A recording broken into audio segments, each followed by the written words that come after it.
Well, thank you very much for giving us your valuable time today. We're really excited about being able to talk to you about RaceJoy today.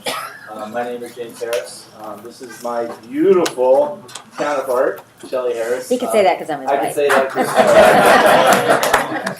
that. We've been working on RaceJoy now for five and a half years. We co-founded this. RunSignUp acquired us 3 years ago, and it's been a great experience for us. We're really excited about the things that are happening this year, especially with RunSignUp, with the scoring, and a lot of the things that we had done originally in terms of like integrating both timing and GPS data into an integrated experience. A lot of that stuff's going to be coming this year, so we're really excited about talking forward also today. But really today we were going to really focus in on why do you want to use RaceJoy? Why do races use RaceJoy? And kind of spend some time tackling that hard question. How to get the most out of using RaceJoy if you use RaceJoy. And so at this point, can I get a show of hands, people that have used RaceJoy at least one event? Get a feeling for it? Yeah. Great. And you can be hecklers if you have good experiences. We'll give you an opportunity in a little bit to maybe share a story. And so how can you get the most out of RaceJoy? What are the things that we're offering both for the participant, but also for you in race management and race operations that you can get out of that? And then finally spending really a little bit of time talking about our roadmap. What are we doing with RaceJoy so that you can have what you need by the end of the year? So we'll spend some time on that. So why races use RaceJoy? It really varies from race to race, what they're looking for, what they use it for, what they're most focused on, from safety to, just getting that tracking check marked off their list. Our features are around the participants, the spectators, race operations, and timers, bringing, this technology to race operations, communications, and then also there's a lot of value for sponsors. We're at all types of events, from marathons to 5Ks. We have a lot of trail races coming to us, and relays, definitely relay races are very interesting in RaceJoy. And we just had our first swimming event, our endurance swimming event. So we're getting a lot of interest from swimming events now. And this last weekend we had our first extreme triathlon, Alaska Man. So they required people to use RaceJoy at that event, and that was really cool to see. So we've had 400,000 downloads of RaceJoy, and we've been at 1,500 events. So, and these are just kind of a sampling of some of the events we've been at.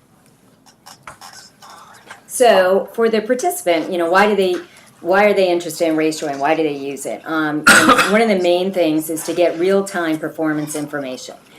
So we're a little bit different than tracking apps or the traditional kind of training apps. We don't measure their steps per se. We use your certified course and then give them that performance information based on their GPS location on your course.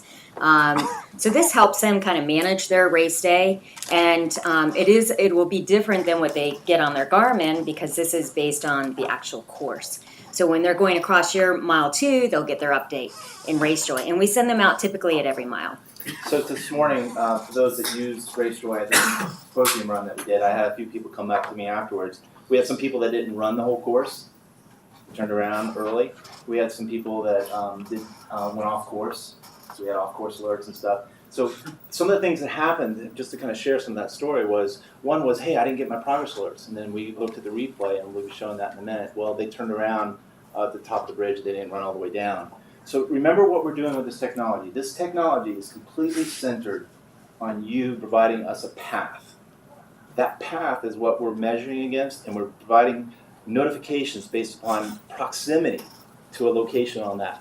So everything we're going to be talking about today, whether or not we're talking about cheers, geo-based cheers, whether or not we're talking about progress alerts, all this tracking and stuff that we're doing is all based upon your course map. And so that's what you saw today. When we go off course, again, we're moving off of a line, and we're able to set an 80-meter perimeter, a fence around that. And if they're off that line, we're able to send them an alert saying, hey, you're off course. So the leading people today, Curtis and Jordan, took them off on a wild goose chase, and next thing I know, they come back, and Curtis is like, I heard I was off course. So also for the participant, they not only for themselves, but getting that performance updates, but they get the support and motivation from their friends and family, knowing that they're tracking them, but also through the cheer function that we have. And they can send audio cheer clips that we have preloaded, or they can type in a message that then gets played in audio format. And they love this feature. So I have a sample for you. You can't touch this. Yeah, that's how we live. You can do it. You can do it. You can't touch this. So as Bob shared today, like very typical in events, we'll have thousands of cheers being sent out. It's very much motivational. Yesterday at the cab, he told a story, and I'll just share the story with you. It was a really great story. Here's a guy, elite runner. I'm never going to carry my phone, right? We get this email from him after the race, and he's like, I have to tell you, Touch this. my wife Sorry. made me carry my phone. And then I was like, okay, I'll carry my phone for you, right? He's having a bad day, and he sends this email to us. He's like, I'm like around mile 13, it's really going bad for me. And the next thing you know, all of a sudden my phone starts talking to me. It's my daughter. And my daughter is like sending me messages, hey Dad, you're gonna like, You're and he gonna do says, it, yeah. by the end of the run, I was crying. And he says, I will never do that again. Like it was really a connecting moment between him and his daughter. Yes. And it took him through the day. And then he finally understood like what it was all about. Yeah, that was a very special message that we got. So yeah, I mean, it definitely it can make a difference. If they're in a tough spot on the course, then someone sends them that message, then it just helps them get through that tough spot. Not in his daughter's voice, though, right? No. But it was contextual. So like unlike other apps that are pre-recorded and you don't really know what's going on, and like I didn't know my dad's gonna have a good day or bad day. This is text to cheer, so they're able to type a message without him doing anything. It converts it into speech and speaks it to him. Yeah.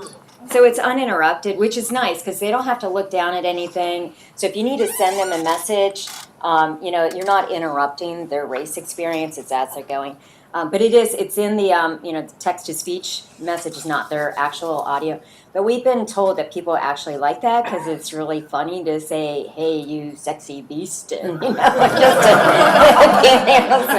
because we see all sorts of cheers going on. So. And for my wife, her voice that she likes on her phone is the British male voice. Yeah. And so everything comes across with that. The Australian one's good too. Yeah. So the other thing that participants can use RaceJoy for is just share their experience through social media. And they could do that on Facebook and Twitter. They can post all their progress, but if you're like me and you don't want people to know how slow you are, you just say that you did the race, but you get the nice race logo on your Facebook wall. So that's a nice promotion point, not only for the race, but also for a sponsor if they're sponsoring RaceJoy. And then they are also able to track others. So they can, if they're in a relay team, this is essential for them to be able to know where the relay team members are. So they can track them. They can get near me alerts at their race site so that they know when their team members are coming close to them. They could track their friends and family. So they could track up to 50 people. And then also their competition as long as they're using RaceJoy, obviously. So for the spectator, they're able to show support, not just on the ground at the race, but if they can't make it to the race site, say they're serving our country in Afghanistan, we see this all the time. People are tracking all around the world. This shows you in blue the places that people have used RaceJoy to track participants. People are using RaceJoy across the world, not everywhere, but most places. And then definitely across the nation. I mean, it's and most of the usage comes in United States. So it's nice because it opens up this new opportunity for friends and family to share in the experience, but also for you as race organizers to reach out to these other people that maybe be future participants for your race, and also for your sponsor to get that expanded exposure. So it's a kind of opening up new worlds. So you can also manage, or spectators can manage where to meet them on the course because they know right where they are. This is their actual blue dot. It's not a simulated, it is their actual position. And this reduces stress. I mean, James used to do Ironmans, and that's where our idea of RaceJoy came. It was just very stressful being a spectator. I mean, you're out there with your kids and you don't know when he's coming. He said he was going to come here and you miss him at the finish line. So it just alleviates all that. And this just shows a quote we got from an Ogden Marathon participant saying that I could stay out of the rain and knew just when to get back to watch them at the finish line. So it's very helpful. And then, as I mentioned, they can do direct communication. So if you're a spectator at the race site and someone's, you're the participant that you're tracking is looking down and you want to take a picture, you can type in a message and then it'll play. I'm on your right. A cheer from Kat Harris. So it's nice that you're able to, contextually send a message. So we've been talking a lot about the tools for the participants and the spectators. But what about you as timers and race management and race directors? What can we do with this phone? This phone is a tracking device, and we want to track not only participants, but let's open it up. Let's track key things that you care about. Let's track the lead and the tail of the race. Let's track the race director so that I can send the race director a message. And so these are the things that we're starting to see this year. We're seeing a lot of events start to really open up the possibilities. And we focused a lot this year on this monitoring dashboard. I'm going to show that to you now. So this is available to you right now on RunSignUp. You can use this dashboard, and you can use it during your events. We have a lot of events that are starting to do it. Just go into RaceJoy and then go down to monitoring, and this is available for your event. So we have some races that are actually projecting this out at the finish line. It's a really cool visual to start to show. My race is all about technology, and like I've got this big screen, and part of my big screen I'm going to show, like this is my race going on right now. Here's the head, the tail, and here's all these blue dots. It's kind of a cool visual. We had another race that actually shared secure access. You can do that to just this one area and gave it to the TV. And the TV people were actually showing us live during their TV coverage of the race. So this is all available to you through our monitoring. So I'm going to spend some time talking about the different tools that are available to you on monitoring.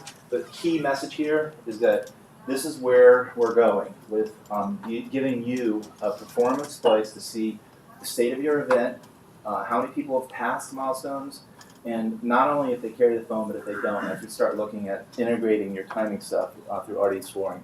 So now you can really get a visual of passings at different locations and things. And so this will be the tool that you'll be using. It's our race monitoring system.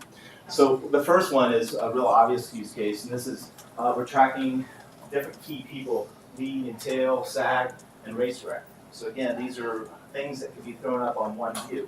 So I could just have a view showing all my race operations people, and then I could do messaging and stuff like that.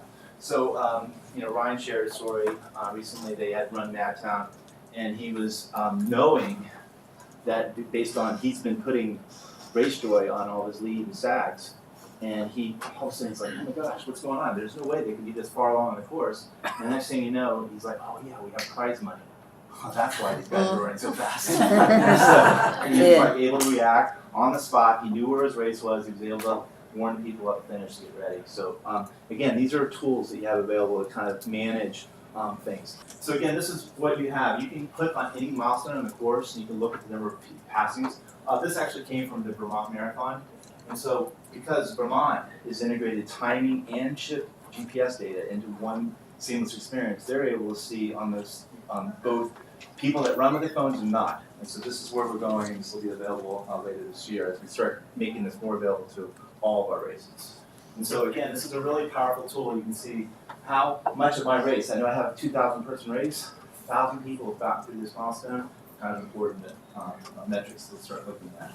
Another tool is replay. This has been really underused. Again, we're talking about how can you get the most out of RaceJoy today. Replay is really good. So believe it or not, 68% of your people are carrying phones in your events. And based upon the usage, a lot of those will use RaceJoy if you let them know. And Shelly will be talking in a few minutes about how can you get that 68% of people that are already carrying phones and running tracking apps, how can you get them to use RaceJoy? Because you need them to use RaceJoy so that you can communicate with them. You can do all these things like monitor and stuff like that. So we'll talk about that in a minute. But if 68% of them are running it, all of a sudden you start seeing things, and we do. We monitor a lot of events every week, and all of a sudden you start seeing things like, oh my gosh, like, did that person just do that? And yes, there are cheaters. And believe it or not, They've used they will RaceJoy. cut their course, they'll do their course, and they'll use RaceJoy. So all of a sudden, now there's a tool for you, if you were happen to be dealing with something in your results, and you kind of just want to like, without telling them, you know, use RaceJoy for that. Run replay and verify that they run the whole course. And it's definitely a tool that we've seen that could be used, and we definitely see people cheating in courses. Well, and also on the other side, we had people that maybe their chip didn't work, so they were able to use this to verify, yes, they did complete the course. Yeah, that's a really good example. We had a recent event in Jacksonville where the timer, bits get all mangled and everything. She was really upset, The she run wanted her was, time. yeah. And he pulled up the tool, and because she ran with his phone, he was able to go through all the milestones to verify she ran, take her GPS finish time, and give her an estimated chip time to her finish. So definitely it's another tool, if they use GPS, that you can help augment, verify, and also if you missed a read, you could actually augment and decide to get somebody at the finish line. Off course, again, that's going to be used for not only what I just talked about in terms of like, oh, this person's not doing the right thing, but it can be used for a lot of different purposes. So we see a lot in trail running. This was a trail run actually in Ohio. This guy ended up running a lot of extra miles that day. And it's not a great situation because, you're on a trail and Yeah. some things get wrong and it's not, you don't want to see that. Because what happens is the person gets back and then he's really upset and his expectations for the day and the event, and he may never come back and repeat for you. So what could you do? Well, with our tool, you can actually message directly to Tim and say, hey Tim, you're off course. Go to the left. Look at your map on your phone. You're using RaceJoy. Look down. Are you on the line? And then, but you could do one thing more. And we have some events that are doing this. So that's what we showed at the symposium run this morning. If you want, we can enable those off-course alerts for your participants, and so we'll actually speak to them and say, you're not off course. We don't have that on by default because, again, you have to be telling us for sure that we've got the right path. We don't want to be telling people they're off course, and all of a sudden you had a race with course change, and then everybody's like, oh, I had a bad day. Yeah, that's by request. Yeah, so it's only when you're sure, and then by request. Right now, Yeah. we'll turn it off. How far do they go? Okay, it's all configurable. The default is 80 meters, but it's very configurable. We have these water events that Shelly talked about where we make it much like we had a bridge swim, and it was like 150 meters. We have an open water swim we did across the whole bay, and he made his like 200 meters. They're carrying their phones on the swim. So With the kayakers. Are the paddleboarders. Yeah. Oh, okay. Yeah, so they require them to have a kayaker Oh, okay, I to got you. escort them, yeah. So yeah, you have off-course alerts that are available right on your monitoring view. You can see this happen in real time. It comes up in as alert off to the side. You click on it without it even being in your monitoring view. It'll take you right to Tim, and you can deal with the situation right there. Now, I want to say something at this point, right? So we start doing these tools. You guys are managing a lot, and I hear this from you. Who's going to do this? Right? You've got limited staff. Everybody's got jobs and responsibilities. Who's going to take care of this new responsibility, right? And so, this is definitely something to think about. I will tell you, some of our bigger companies will use this only on certain events. They'll get an intern or they'll get a volunteer, and just kind Or of they train just them. assign someone like. Just assign somebody, for their bigger event, and just like, hey, just let me know if you've seen something going on, and that's one way of handling it. But it is a new thing, Yeah. and it's something to think about how you're going to cover this. Like Colfax Marathon, they just had someone in a tent and just a couple of people using RaceJoy just to track things and see what's going, just monitor and communicate. Likewise with Pittsburgh Marathon, they had, that was part of their race day monitoring of, they were really focused on the race operations and tracking all the ambulances and everything. So it's really up to the event and how, what are your challenges with the event and how big the event is. It's how far you want to go with this. You can certainly just track each other using the app without going to the monitoring system. And a lot of people do that. Questions? So I have actually 3 questions. Sure. Okay. For the race operations, can you make their dots different colors? So we are working on some changes to monitoring, and one of them is we call them roles. They have different visual for different roles. So if you're a staff person versus a participant, so definitely we just haven't gone full cycle on how we're going to do that because right now we want to just have people getting in, creating their profiles, and we haven't decided to do like a whole different So just kind of thinking But that's through on that. the list. Yeah. Okay. And do you have people just using the race ops portion of it just to like, my biggest concern is my volunteers, right? Being at the right corners on the Good. course, Yeah, you know, because when you miss a turn, the whole thing goes blah, right? exactly. Yep. So do you have people that just use that piece of it? Yep, absolutely. Okay. And what they do is they tell all their staff people, you know, it's a secret, they tell them, I want you all to log in with your role. So the name that they put in is their role, I'm whatever, Volunteer I'm the one. race director. And then for your identifier, I want you to use this for the identifier. And then that way on the monitoring Instead of view, a bid you number. can just pick up everybody that has that special ID and you just put them all in one view and you're just dealing with those people. So yeah, we recommend that you use like a bib number, like 5 sevens or something, and tell everybody in race ops, or you could have a special bib number just for volunteers. So when they log in, they all use that, and when you search for it, they all populate, and you can add them to your list real quick. So And the last one is, I know this might be a little bit involved for a trivial thing, but bandits, you know, trying to catch the bandit, you know, using this to triangulate the one who comes across that doesn't have RaceJoy on, because that's kind of what it comes down to, right? well, we see bandits using RaceJoy, definitely. They can still be using it, but they don't register, so you can correlate them based on them crossing and them not being in the system. Mhm. So there's a lot that's going to come forward.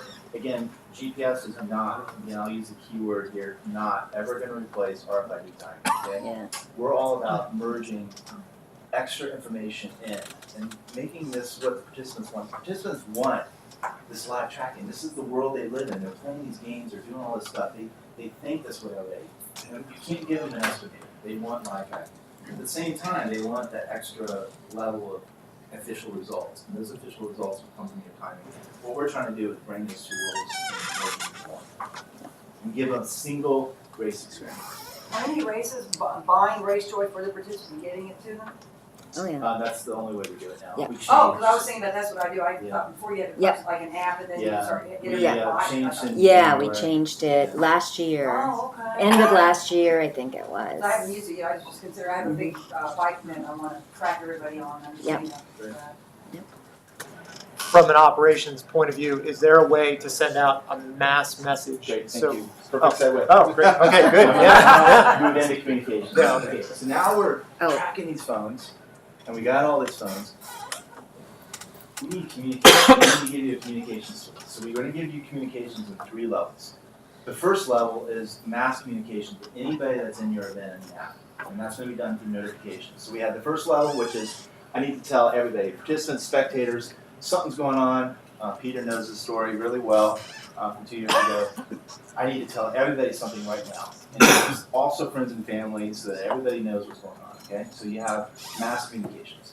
The second level is now I maybe need to only communicate something with participants on a given course. My marathoners only, not my half marathon. And the third level is I need to communicate only to key staff for an individual participant. So we have these 3 levels of communication, they're all available to you right today on Monitor.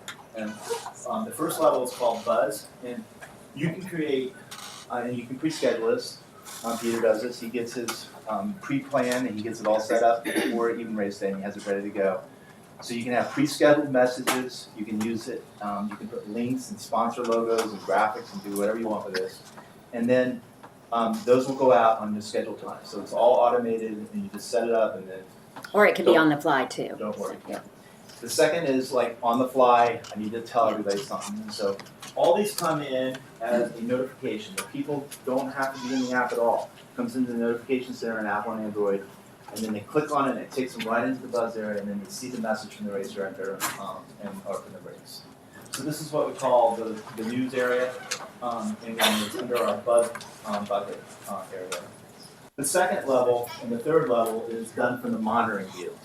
And so this is where you're doing on-the-fly messaging to participants, and this is using that text-to-speech technology. So you type the message in, and it go out to everybody on the marathon. So if you are dealing with a water situation, and you want all your participants on the marathon course to know, hey, we know we're out of water, we're getting it resolved, you can just type that message in, and all the people that are running that are on the marathon course, only they will get that message. Whereas all the half people, they're not going to get bothered, they won't hear it. And then the third level is individual, and you can just send to a specific individual using the monitoring tool a message. And so those are the three levels of communications that we're providing. So we have a sample here of, if you had lightning on the course and you want to communicate to everybody, you would just type it in and then it would play. Alert. We are closing the course due to lightning. Please proceed to the nearest aid station for instructions. A message from RaceJoy Marathon. So it's something that you can consider that you have as part of your communications tools on RaceJoy that you have that available. So how to get the most out of RaceJoy, one of them, obviously, using the monitoring and communications tools like James just covered, make use of those. They are great tools to use, and it's all part of RaceJoy. And then, there's branding and sponsorship places that you can use, and you can customize your map, and you have an integrated or interactive map, and then the geoposition cheers, and then obviously you want to increase the usage. If people aren't using it, you're not getting the value from it. So, and there's ways to do that. So for race branding, you have a few places. So you have your logo that appears in the race listing calendar of RaceJoy, but then also on your main race page as well as banner ad. You also have, if you click on info, it shows an information page for your race that then links to either your website, or we also have larger races will also have a content app that will cross-promote. We typically try to cross-promote any kind of content apps. So we definitely, this is a really kind of key point she's hitting on. Let's just pull it out from this part. We have really large events. Branding is so key to what they do, and they want to have their own app, right? So you're going to deal with that. Those apps are never going to be able to do all the functionality that we're talking about today in terms of tracking, alerts, communication, cheer points, geo-messaging. Okay, now we're going to get into race day scoring, results, tying into the timer, photos, all the stuff that we're going to be talking about. It's just two different markets, right? Yeah. And so what we see these big events doing is they cross-promote, right? So, hey, I've got my content app, and we do this with Flying Pig, for example. They have a really nice app. They say right on the website, hey, this is how we're doing tracking. Click on that, and they have links in their app that link right to our app and back and forth. Mm-hmm. So it's definitely a model that can be followed. And again, we do our best to make sure that we cross-promote back to the brand. Yeah. But Bob talked about it in the keynote this morning, just to kind of underline that point. The technology, 5 years, huge investment. We continue, and he continues to heavily invest in this technology. We're not capable of creating this, 10,000 times. So, and we're going to keep pushing the envelope with this. Yeah. So it's always going to be cutting edge. Right. We're always going to be. So yes, you will be coming through one app to get to your thing, but we're going to continue to do what we can. We're opening up schedule areas and other areas so that you can do more branding and custom stuff within changing the face of the tile. And so we'll be doing more of that so that you can get, once you come into your event, this is your event. Just like you guys see with the RunSignUp registration pages where you can customize it, that's the direction. Yeah, so but most... RunSignUp symposium I was like, that sounds like crap. But most events actually are actually not doing the custom apps, especially mid-sized. Because they just make sure that their website's mobile friendly. Most people aren't going to just download an app just for the content. As long as your website is mobile friendly, check that off, then you're good to go. You used a phrase back and forth a second ago. Are you more so referring to where you are, the direction you're trying to go with the app, not so much what's happening right now? As far as if we have an app that we're going to say, hey, you want to do live tracking, here's a link to RaceJoy, download this app. And then you said back and forth as if there's something on RaceJoy to help point us back in the direction of the race. So they do that, like for instance in the Flying Pig, if you were to pull Flying Pig up right now and go into their info circle, you'll see a link that goes right to their app. So you pull it up and go to the App Store and you can download their content app. Oh, I see. Yeah. And then in their app, they've used our direct link into our app. So. And that's basically text and stuff and yours. Yeah. It's an App Store link. Yeah, it's like a URL. Yeah. That they just put in and then we just cross promote. Is it literally just text or? Yeah. It's just, yeah. You can make it into a button if you want. So we can put HTML code. Oh yeah, all of our views are all HTML, absolutely. So, the other thing is making sure you take advantage of the banner ads. So the banner ads can be your way of communicating. Say you need to get volunteers, you can switch these out, just volunteers needed and link to your volunteer page. And then you can remove the banner ad and put in another banner ad, if your results, your photos, registration, obviously all the Run Sign Up races automatically get a registration banner ad. And then any sponsors that are covering RaceJoy. So, or even just they don't have to cover RaceJoy, it could be just your sponsors. So, this is whatever you want to put in the banner ads, and they're very easy to load. And then the other thing is the Facebook and Twitter promotion points. This is the areas in green are the areas that you can adjust, and this is very easy to do from the dashboard in RunSignUp or in RaceJoy's from RaceJoy's site. So typically, races will have, if they pay for the outright buyout of RaceJoy, they'll have a sponsor cover the cost of RaceJoy and then showcase them here. So they'll say updates provided by Starbucks, and then make sure that to have your race logo. This will automatically pull your race logo, but if you want to adjust your logo, you can do that. And then the progress alerts, and this is a tremendous value for your sponsors. And we'll send out 40,000 progress alerts at an event. It just depends on the usage of it. But they're getting so much exposure with this, and I will say sponsors really love to sponsor RaceJoy because it's something different. They're getting all these different points, and now with the cheer points, they really love to be able to have that creativity with that. So it's a little bit easier of a sale with sponsors. And then also making sure to customize your map. This is, people are looking at the map all day, or not all day, but depending on your race. But they're looking down at the map, both spectators and participants. So it's an opportunity to showcase your race site and everything you have going on at the race. So if you have entertainment, where the food locations are, the parking, the host hotel, whatever you want to showcase, you can have that. And definitely local sponsors, that's a great thing to do, because then they can click on all these points and find out information about it. So none of those points are just default Google locations. It's all customized within It's the all app. right on your map. But the default ones will still be there too, so you'll see the airport and all, and then now we get to the geo-position cheer points. So we're super excited about this. We just launched it a few months ago. So this is where you can designate points on the course that cheers go out. And these are played in audio format. So you can use our pre-recorded cheers.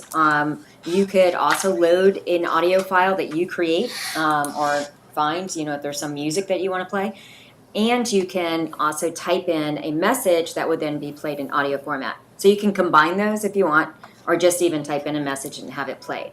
So this is when people cross certain points on the course, then it will play. And it would be great for like sponsors. I was talking to someone yesterday about he's going to add one where they cross by the coffee shop that's sponsoring the race to say, hey, come by for a cup of joe after the race when they cross over that area. So it's just a nice way to either showcase sponsors, and also just if you have iconic landmarks around the course, it's nice to have that kind of, have something played about that. And even if it's like patriotic music or something like that, just kind of adds to it. Now, Pittsburgh Marathon was the first to try this out, and they, I'll share the sample of one that they played. Crack open a cold Sierra Nevada at the finish. So that was So they had that one programmed about a mile from the finish. Question about that actually. Sure. I don't know quite how to ask this. Do you have to get permission, because it's basically an ad that's going to somebody's phone. Do you have to get permission from the participant to allow that ad to go through? So the participant is giving permission when they come in and say, I'll be tracked during the event hours. Okay. And so that's in the privacy policy, that they have said that they will be allowed to be tracked. And so that's what they've agreed to. If they don't want that, then they can turn it off. They could turn off their They notifications. can always, everybody's in control of their phones, right? So Yeah. let's talk about that for a minute. And we see this a lot, okay, in our monitoring. People will complain, hey, I'm not getting any of my alerts. Well, why? Because I turned on my do not disturb. Yeah. Okay, so this is definitely an evolving area in terms of understanding what you're doing with your phones. Oh, I didn't get tracked. Well, you had background app refresh off. I turned off my location services. So remember, everybody's in control of their phones, and if they start turning things on and off, that could affect functionality. It's something we really work a lot around. Every time somebody comes in and creates a profile, we send them instructions. We have a video tour right on our homepage. We have FAQ. We do a lot to try to educate users. And there's all these in-app functions. prompts too. And if they have things turned off, We tell them. So yeah, everybody's in control. If they don't want notifications, they turn it off. But we do recommend that you don't overwhelm them with advertising. We really recommend with these that you don't just do blanket advertising. It should be contextual. There should be something around it that's adding to the experience, not just sending them an ad. Otherwise, they will be like, I want to get my progress alerts. I don't want this advertising. So. Yeah, it's definitely as we talked to different races about this, that was one of the key things. Like at first, it was like, oh, let's do everything, and then we pushed back on that a lot. So you should be thinking like, this is what I always say: if I were doing the race, what would I want? What would I want? And that's the right balance, right? Because that was kind of cool. Right? Yeah, I got a congratulations cheer from Bob. Yeah, so. Do you guys have any data on battery consumption? So what we advertise is an average of 8 hours. So if you have an event that's 8 hours or less in terms of tracking, you're going to find everybody's going to get through the event fine. Don't worry about well, most people. What we see with events that are longer than 8 hours, and they'll do this with the Alaska Man director. He was just so on top of our technology. He understood it. He put in instructions like, look, you guys need to have these things, you need to have battery plans. Portable batteries. You gotta have a plan, bring extra battery and have it staged at T2 and so forth. So if you have a 24 or 36 hour event, make sure that you have in the instructions, have a battery plan. What about calls? Like, does it drop out or does it Chrome Trail keep going? So this is another area that's always kind of interesting with phones and depends upon the version of phones and stuff. And so you see this with, most of the more modern operating versions and stuff, the cell data and the call can go on simultaneously. Some of the older ones, it's like cell data gone, I'm on the call. So it really depends upon the version of the operating system. Final question. Can you have a variable course? Like I'm thinking about this not a little bit more random. We put on regattas, and could I use a GPS transmitter on a swim buoy or something like that we're putting out because there's plenty of space on the boats for an extra battery or something, and we wouldn't be using it for timing per se, but we could run multiple events and people could then download their data after the fact. And we could push things if their VHF dies or something like that. We could push notifications like, hey, there's beer at the yacht club afterwards or something. And our sponsors would love that kind of stuff. So, but who are you communicating with? So we could have ideally safety boats, but also with the participants, but more so about the points, because this you're setting up the course. Right, yeah. And we would never want a you're off course situation because that would never work there. But the courses change with wind direction. So could we, and so we reset the course in a different. Not a problem. I mean, this is all real live you can change it during the day. You can change the course and move the markers. Yeah. And this is a really good point that we're going to cover in this next slide. This whole thing is not based on a movement of a person and how much have they moved, and you moved a mile, so I'll tell you moved a mile. This is all based on a path and location to points, and that's why we get such good battery life. So maps matter. You got to tell us where your start line is. You got to tell us where your finish line is, and based upon that, we will get very accurate results. So when we get problems with the results being really off, it's because the finish line has been moved and you didn't move it in the map. So you can go in our map at any time. You can move things around and say this is where things are today. And go one step further. You guys are timers, you're race directors. You have a certified course. And you understand the difference between GPS and a wheel certification, right? Our default is we're gonna take that path that you gave us and we're gonna measure it based on GPS and we're gonna put those milestones. But if you know where things are and you want to have a good experience, if I'm in a race and I'm running by clock at 13.1 or 13, I'm going to be kind of expecting the alert to go off around that time.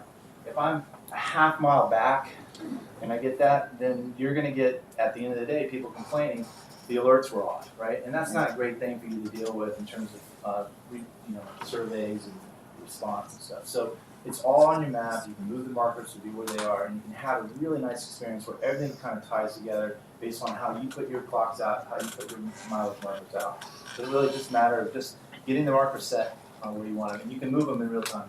So, and if anything happens on race weekend, last minute, and you're not able to get to the dashboard, just call us and we'll change it. But we want to get it right for the user. So, and our phone number's on our website.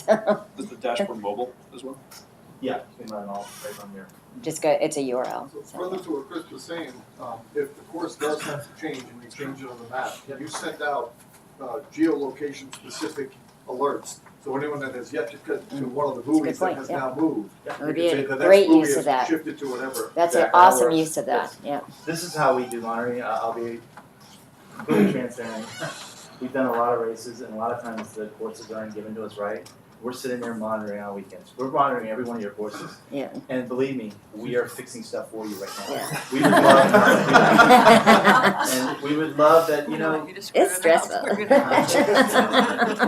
So I just wanted I know we need to wrap it up, but one of the big things is making sure to drive usage and let people know. So we see time and again, races that really let people know about it, the usage goes through the roof. If they just rely on like the automated emails that go through the RunSignUp platform, a lot of those go to spam or they don't read them. You're just not going to get the usage. So the best ways that we've seen is making sure you have runner tracking on your website, a section just about that on your website. And then the week of the race, definitely posting something to Facebook about RaceJoy. So those two things alone are very effective.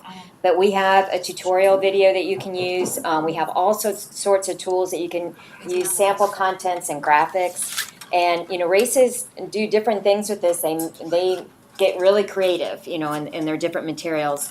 Colfax had posters, at their expo to really because they really wanted people using RaceJoy.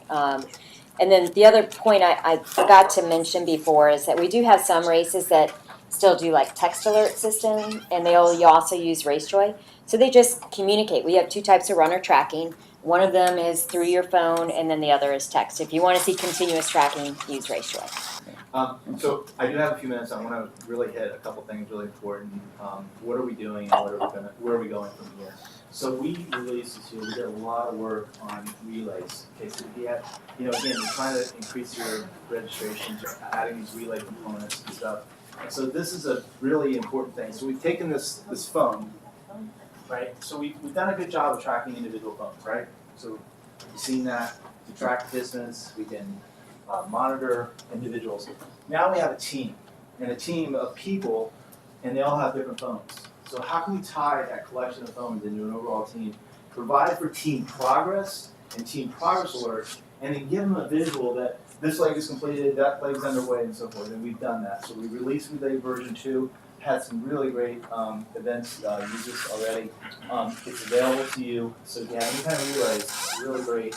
So again, everybody uses their own phone now. They're able to switch their leg as they go, and they can switch. It can be dynamic. All of a sudden, I'm hurt. You're going to run my leg 4.